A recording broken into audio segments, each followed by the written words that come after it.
శ్రీమాత్రే నమః. అందరికీ నమస్కారం. మనకి మేషరాశి వారికి 2025 సంవత్సరంలో ఎలా ఉండబోతుంది మహిళలకి ప్రత్యేకించి చూసుకుంటే, మేషరాశి వారు సహజంగా వారి యొక్క ప్రభావం కుజుడి యొక్క ప్రభావం ఉంటుందన్నమాట. అంగారక గ్రహ ప్రభావం చేత వారి గుణము దైవతా సంబంధించిన వర్గానికి చెందిన వారన్నమాట. గణానికి సంబంధించింది. గణము అంటే దైవతా గణం, మనుష్య గణం, రాక్షస గణం, 3 గణాలు ఉంటాయి. వీరు ప్రత్యేకించి దైవతా గణానికి సంబంధించిన వారు కనుక ఎంతో త్యాగమూర్తులుగా 10 మందికి సహాయం చేసే వాళ్ళలాగా వీరి యొక్క స్వభావం ఉంటుంది. 10 మందికి మంచి చేయాలి అనే ఆలోచన ఎక్కువగా ఉంటుందన్నమాట. అదేవిధంగా ఎంతో నమ్మి మోసపోవడంలో అన్నిటికన్నా మొదటి రాశి ఏదయ్యా అంటే మేషరాశి అని చెప్పుకోవచ్చు. వీళ్ళల్లో లోపల ఒకటి బయటకు ఒకటి నటించడం చేత కాదు, ఉన్నట్టు మాట్లాడేస్తారు. అయితే ఇవన్నీ ఎప్పుడంటే అన్ని గ్రహాలు మంచి అనుకూలంగా ఉన్నప్పుడు ఇవి ఇలా ఉంటాయి. లేదంటే అన్నిట్లో కూడా వ్యతిరేకత ఉండటం, రివర్స్లో ప్రవర్తించటం, చట్టానికి విరుద్ధంగా ప్రవర్తించటం, ఏది చేసినా నేను చేస్తే తప్పు లేదు, నువ్వు చేస్తే తప్పు అనే స్వభావం ఉండటం, అంటే గ్రహస్థితులు బట్టి ఆధారపడి ఉంటుంది. ప్రప్రథమంగా చూసుకుంటే వీళ్ళ యొక్క ఆలోచన మటుకు కుజుడి యొక్క ప్రభావం చేత క్రోధం, కోపము 2 విధాలుగా ఉంటుందన్నమాట. వీరు వృత్తిపరంగా చూసుకుంటే పోలీస్ వర్గంగా, అదేవిధంగా నావీ దానిలో చేయడం కానీ, లేదంటే ఇంజనీరింగ్లో కూడా మంచి అంటే 10 మంది నా చేతి కింద ఉండాలి అనే జాబ్ వెతుక్కొని మరీ చేసే స్వభావం ఎక్కువగా ఉంటుంది. ఒకవేళ వీరు కనుక వైద్య రంగంలో కానీ రాణించాలనుకుంటే కనుక బుధుడు అనుకూలంగా ఉంటే అవుతుంది, కానీ అనుకూలంగా లేకపోతే వీరు చేయలేరు. ఎందుకంటే లోపల ఒకటి బయటకు నటించడం చేత కాదు. వైద్యపరంగా కూడా అన్నిట్లో కూడా న్యాయంగా నిజాయితీగా ఉండాలి అన్న కొంత ఉండలేకపోవడం వల్ల వీరికి ప్రత్యేకించి అది సెట్ అవ్వదు. దాని ద్వారా బాధపడాల్సి వస్తుంది.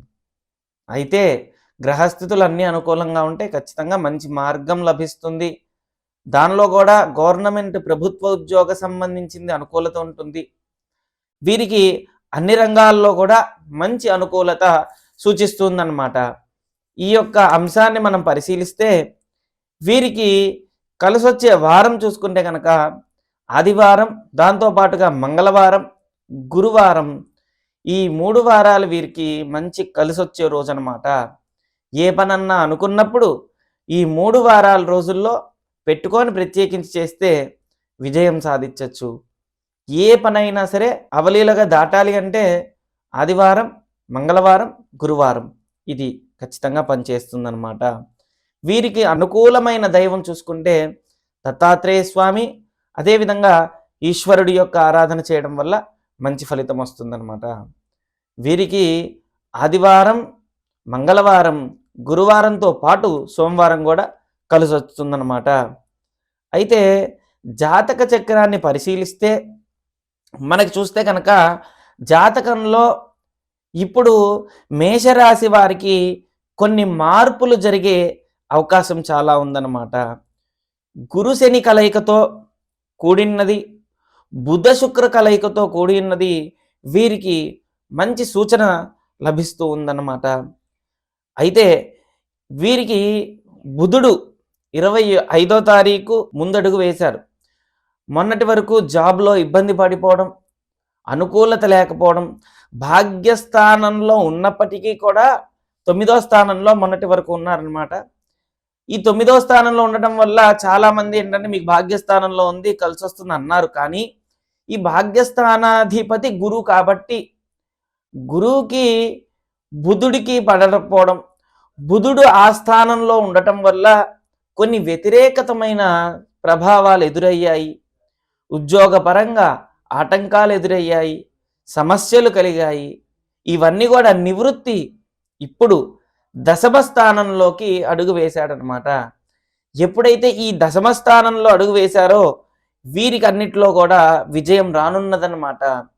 వీరికి ఉద్యోగపరంగా, వ్యాపారం పరంగా ఇక నుంచి అన్నిట్లో కూడా అనుకూలత లభిస్తూ ఉందన్నమాట. అయితే అదేవిధంగా వీరికి శుక్ర శని కలయికతో ఇప్పుడు జరుగుతూ ఉన్నదన్నమాట. 27వ తారీఖు జనవరి శుక్రుడు మరి శని స్థానంలోకి రావడం జరుగుతుంది.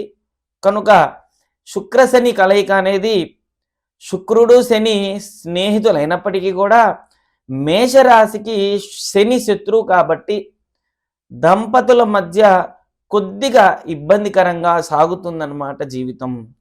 కనుక ఏదైనా సరే ఆచి తూచి అడుగు వేయండి. మహిళలందరూ కూడా శుక్రుడి యొక్క ప్రభావం చేత శుక్రశని కలయికతో మంచి కలయిక అయినప్పటికీ కొన్ని సమస్యలు ఎదురవుతాయి. దంపతుల మధ్య అన్యోన్య దాంపత్యం అనేది కొద్దిగా ఇబ్బందికరంగా ఉంటుంది కాబట్టి మాట్లాడేటప్పుడు మౌనం చాలా వహించాల్సి వస్తుందన్నమాట. దాంతోపాటుగా మనకి జాతక చక్రాన్ని పరిశీలిస్తే జాతక స్థితి జాతకంలో మరి తృతీయ స్థానంలో కుజగ్రహ సంచారం, కుజుడి యొక్క ప్రభావం చేత అప్పు అనేది ఎక్కువగా కూడా తీసుకోవాల్సి వస్తూ ఉంటుంది ఈ మాసంలో. ప్రత్యేకించి రాహు వ్యయస్థానంలో ఉన్నాడు, ఖర్చు స్థానంలో ఉన్నాడు కాబట్టి మనం ఏదైనా పని అనుకున్నప్పుడు ఒకటికి 2 సార్లుగా ఆలోచించి మనకి ఈ యొక్క మాసంలో అప్పు చెయ్యాలి అనుకున్నప్పుడు 10 రోజుల ముందో 5 రోజుల ముందో అప్పు చేయండి. అంటే ఏదన్నా ఇల్లు కట్టాలి, లేదంటే ఏదన్నా స్థలం ఇవ్వాలి, లేదంటే ఎవరికన్నా డబ్బులు ఇవ్వాలన్నప్పుడు మనం ఏం చేస్తామంటే సహజంగా చిట్టి కానీ ఇలా డబ్బులు తెచ్చుకుంటాం కదా. అలా తెచ్చుకోవాల్సి వచ్చినప్పుడు 2 నెలల ముందే 1 నెల ముందే తెచ్చుకొని ఇబ్బంది పడతారు చాలామంది. అయితే ప్రత్యేకించి మీకేంటంటే 12వ స్థానంలో రాహు ఉండటం వల్ల డబ్బులు తెచ్చుకోగానే అది అనవసరమైన వాటికి ఖర్చు అయిపోతుంది. ఇది ఒకటి జాగ్రత్త పడాలి. అనవసరమైన ఖర్చు అయిపోతుంది. ఖర్చు అయిన దగ్గర నుంచి కూడా బాధపడాల్సి వస్తుందన్నమాట. అయితే వీరికి జనవరి, ఫిబ్రవరి, మార్చ్ ఈ 3 నెలలు కూడా వ్యాపార పరంగా ఉద్యోగపరంగా సానుకూలత లభిస్తుందన్నమాట. అదేవిధంగా ఏప్రిల్, మే, జూన్ ఈ 3 నెలల్లో కూడా సఖ్యత కొద్దిగా తగ్గుతుంది. దంపతుల మధ్య సఖ్యత లభించదు, అనుకూలత లభించదు, పరస్పర అనుకూలత ఉండదు. కనుక మౌనం వహించాలన్నమాట.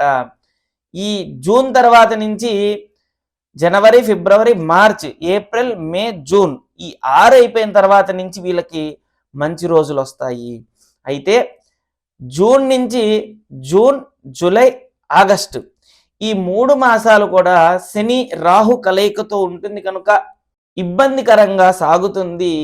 వచ్చిన ద్రవ్యం అనవసరమైన దానికి ఇన్వెస్ట్ చేయాల్సి వస్తుంది, అనవసరమైన మాట పడాల్సి వస్తుంది. ఒక విధంగా ధనపరంగా చాలా జాగ్రత్తగా ఆచితూచి అడుగు వేయండి ఈ యొక్క మాసంలో.